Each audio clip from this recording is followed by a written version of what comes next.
Okay, so this tape today may be a bit longer than usual, but I want you to go on a bit of a journey with me, a journey of the mind, as Rod Serling used to say, the Twilight Zone, reversed, if you will.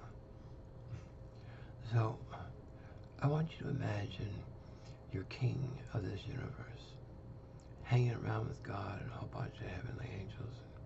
I mean, really heavenly angels. And you have two forces on Earth. One force is evil, and one force is aching to do the best she can. You have two daughters here. And so one daughter is jealous of the other daughter. And she's getting really mean and jealous. And in fact, murdering the fruit of the good daughter's doings.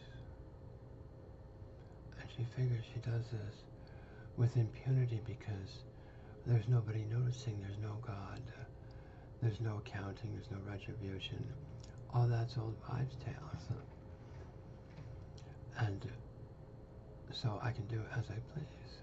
I can insult all the gods, the Tao, and any spiritual practice I choose because I'm superior and entitled.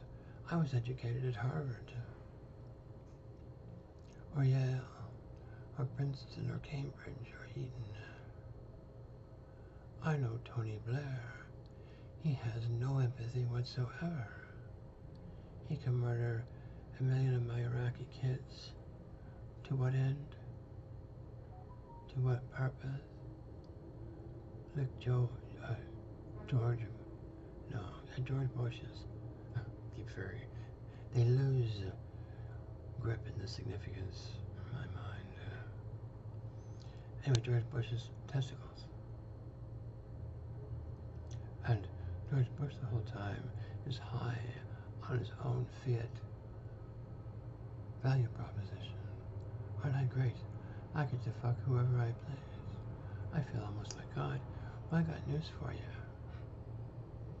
God is not in the business of fucking whoever he pleases, however he likes, otherwise you'd all be dead. God is in the business of crafting you into more than your mud and your egos. Like egos step up from animals, but it's nowhere near what we require of a man, and especially a woman. Like your women, you have no idea what they contain, just none whatsoever. You're missing the magic in life and service of all the magic, all the love, all the joy you can possibly have in life in service of your sneaky little greedy satisfactions on the side.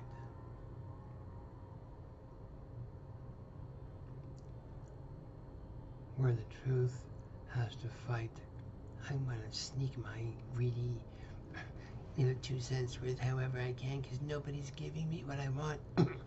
Well, if you fail to communicate and you lie about yourself, nobody can know what you need.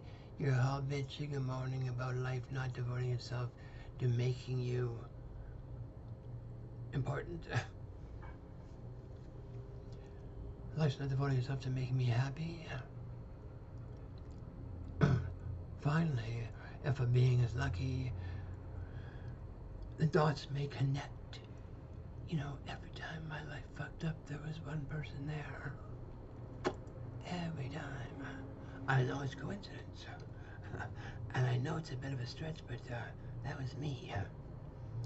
Could it be that maybe my ideas on how to prosecute a war, given the results I've produced thus far, if I'm an American with any remote wit in my head whatsoever, I would notice that I've spent $10 trillion on this fucking military, and Russia spent maybe 300,000 on hers, and she's beating the fuck out of me, mind you, in her own backyard.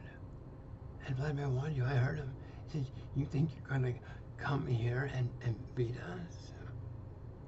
Go ahead. He didn't want it. He didn't want this war.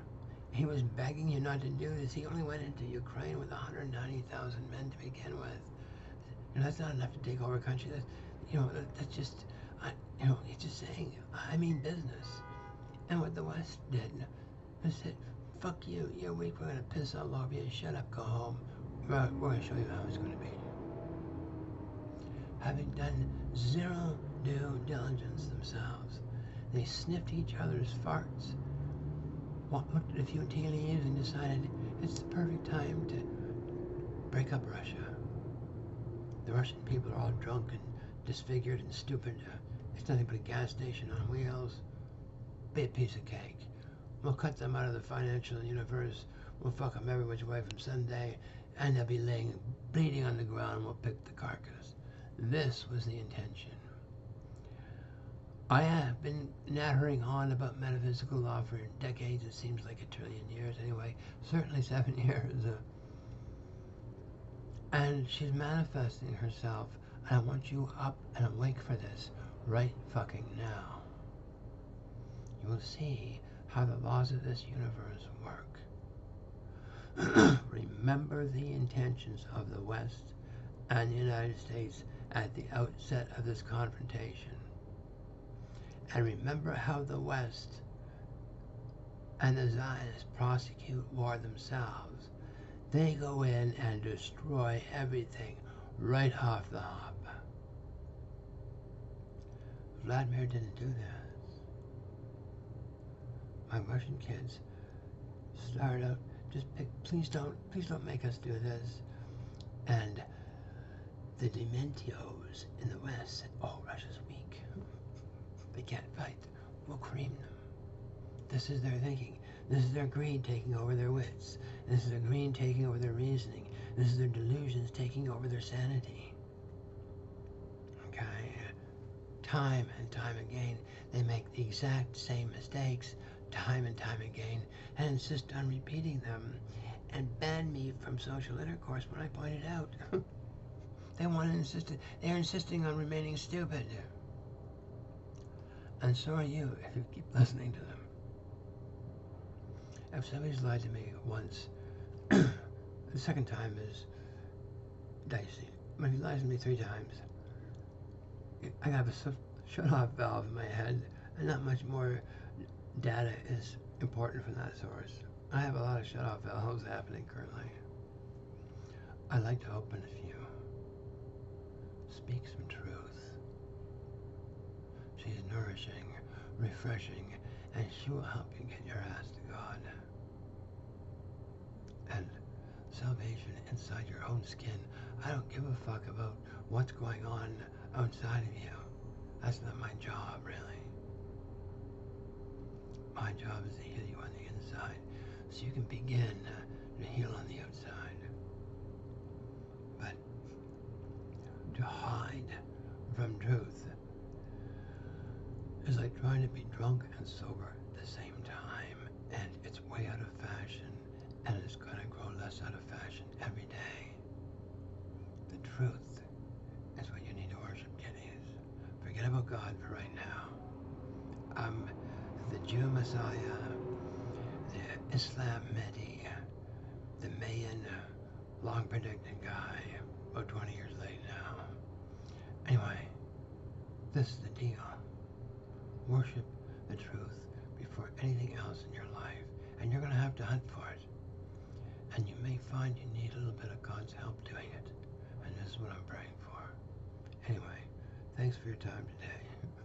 This is your King of Kings, Blake Cushing, saying, Happy Wednesday.